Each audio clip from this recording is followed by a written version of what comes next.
November 10, 2024, adlawng Domingo, 9:26 AM. Ug karon taas na durian ako no. Nanani siya sa 1 year karong 27 November 27, mag 1 year ni siya. For today's video is ako lang i-share ang akong diskarte sa pagtanom ani niya no. Diskarte o knowledge. Syempre ang mag-uuma mura po nag scientist hilig kay imbento. Karon ato nang sugdan no. Sa pagtanom day nako ani is nagbangag ko si og kuan isa ka ruler kalalom, tapos dako iyang round luag ang tawag na tog luag, dakuan di sa ground para dako kay dali ra maka-expand ang iyang mga gamot. Tapos pag human og bangag namo ko tutorial ani niya, na post na po nako. Pag humagbangag niya ibutang dahil nato ang triple 14 or uni 16. Nana siya ay nitrogen 14, phosphorus 14 og siyempre potassium. Muna gitawag siya complete og sa kuan pa naanda nato nga tawag niya complete. Pag human natong butang siya ha, ug natay mga lata-lata nga kahoy ato nang i sunod na butang. Tapos kung naamoy kining lata nga bunot mas maayo, then butangan nato atong buhaghag nga yuta, puro yuta ang buhaghag. Ipakita nako sa inyo unya dito sa akong pikas punuan na durian. Pagkahuman kuan lang ka mga nasa 2 inches para dili direkta nga mo abot iyang gamot, kay og direkta na mo abot ang gamot sa abono, siyempre imbes ihulog to niya pagkaon, katong gibutan natong abono pagkaon man to niya, ug ato na idirekta maabot na diretso sa iyang gamot nga mao pay pagtanom, possible mamatay atong tanom nga durian nya. Karon makita man nato no, labaw pa sa 1 year kung atong basihan ana siya sa 7 feet or 8 siguro, dili ko sigurado pagkuan, basta taga diri ara ko, unya ang distansya ni niya is makita to natong atbang no. Ang distansya nato ana niya is naa sa ang required jud akong ma-recommend is 10 meters. Pag labi na ning kuan, labi na ning bukid kay or mga rolling nga area, og tan-aw nimo apiki ang 10, pwede nimo i-expand basta di nimo minusan og 10 meters. Kay para inigdagko nila dili na ta mag putol-putol.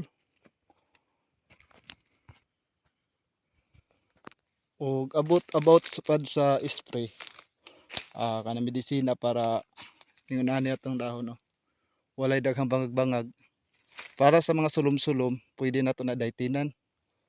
Kung igamit ani diri is daitin og malatayon, kay ang malatayon para pod sa kung lubis sa kukulisap nya gisaybit na lang pod nako aning kuan, pero gamay lang para di pod mga sunog ang dahon. Shout out ko sa akong balanghoy pang January, ug sa akong hugo nga kuko kay gikan ko nag harvest og binangay. Unya diri na punta sa variety, ang ma-recommend ra pud ako nga variety ang magdepende man sa to ano.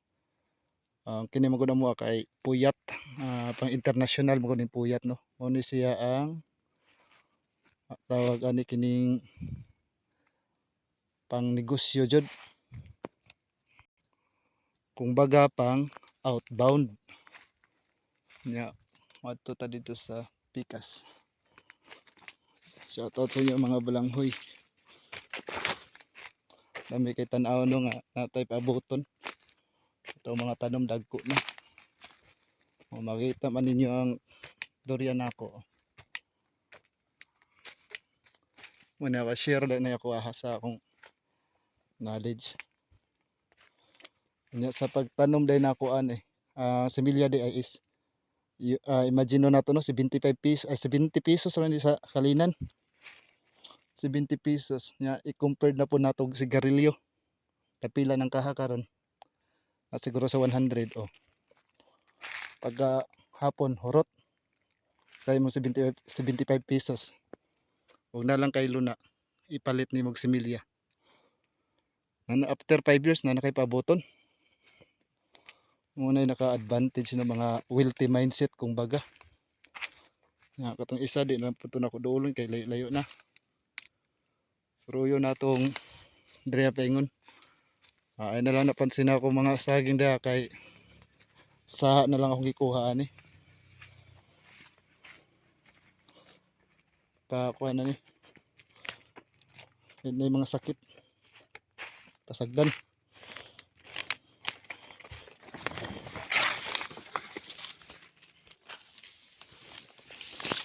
Ang sa ubos nga durian di na lang ako videohon kay hanga kay sigig. Subida. Makita na to nindot kay siyag. Tawagan ni tubo. Atong ipakita tanan.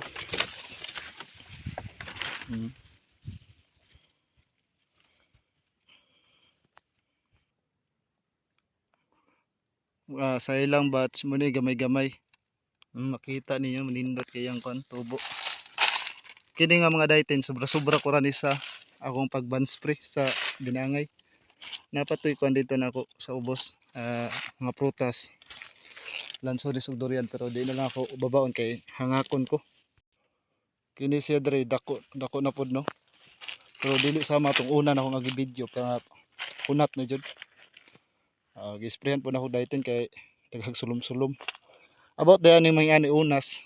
Ako nang gituyo kay muna ni mo irrigate siya ha. Iyang moist. Wa man tay pang palit og dripper line o mag-install ta. Mas gastos na. Siyempre mag-uuma. Hilig og invento. Ngani atong giko no. Sa akong observation mas nindot og butangan na to ani. Ang uban lang nangabungkag kay kakaon sa ihalas na manok. Makita na tong tubo. Nindot kayo. Mag-isa na ni katuig karong 27. Og mo ni akong pasabot ganiha nga buhaghag nga yuta. Muni gwapo ikon. No, makita na buhaghag kayo. Isag din akong kamot na hugaw ha kay nagkatagok na og nagkahugaw tungod sa pag-harvest og saging. Kini ako pong gisprehan kay sulom-sulumon man gud sila, daghag sulom. Siyempre basta mga tamis or mga prutas sulumon jud na sama sa lansones, kini durian, sa mangga. Sulumon jud ang mga sweet na prutas bisan kay ato mang ma-analyze no. Basta mga sweet jud. Mga living things man na or non-living things. Ano siya? Mga raw materials na or raw food. Sama sa asukal, sweet, di ba? Duolon og sulom. Og dili na kay nako tason akong video. Sa tinod daghan po ako videohan. Pero gamay rag imbi akong cellphone. Karon wa na sulom. Hilig og sweet. Og diri lang ako putlon kay gisulom na pod ko baboy. Kabush.